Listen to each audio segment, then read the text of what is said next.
À 5 jours du départ de la boulangère Mini Transat, c'est une journée spéciale qui débute sur les pontons des Sables d'Olonne.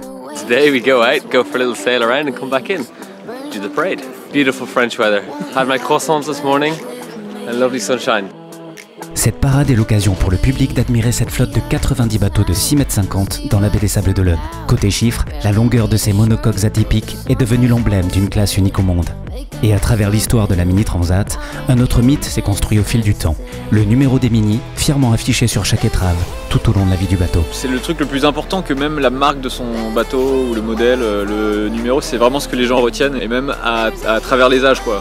C'est ah oui, telle personne, il avait tel bateau quoi.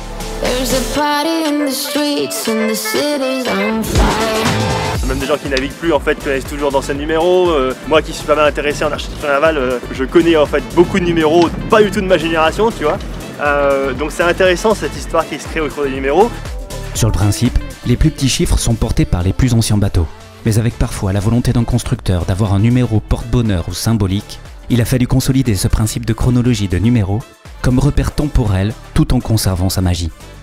C'est les gens qui demandaient les numéros ou les chantiers, donc il y a eu un petit ordre un peu anarchique au début et depuis, je pense l'année dernière, on a limité le nombre de productions de bateaux neufs et du coup maintenant les chantiers nous demandent le numéro et on les donne vraiment dans l'ordre. Et pour les protos, les gens peuvent demander un numéro, mais en général ça suit quand même un certain ordre logique.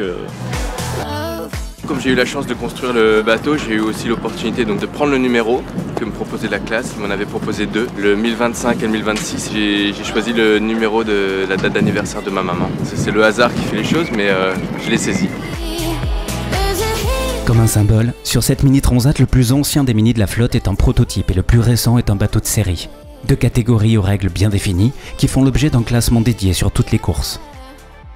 Les séries et les protos n'ont pas les mêmes règles. Dès la conception, l'architecte il dit je veux dessiner un série ou je veux dessiner un proto. Le bateau de série, il est produit un peu à la chaîne et il en faut minimum 10 pour être homologué série et avoir fait une course de catégorie A, donc soit la SAS, soit la Transat. Le mien c'est le plus récent, mais bon, les autres sont pareils, hein, c'est les mêmes bateaux. C'est actuellement le modèle le plus performant de la flotte en série. Donc il y en a beaucoup sur la Transat, il y en a 30 quand même.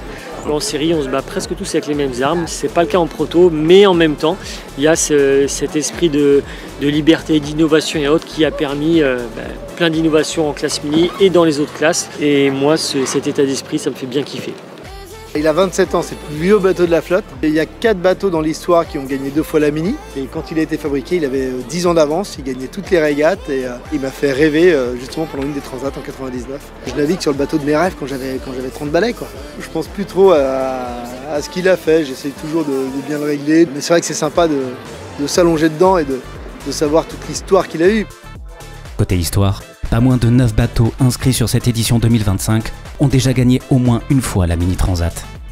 Comme sur les précédentes éditions, des marins vont se révéler en 2025. Quant aux bateaux, du premier au dernier, ils écriront leur légende, symbolisée à jamais par leur numéro.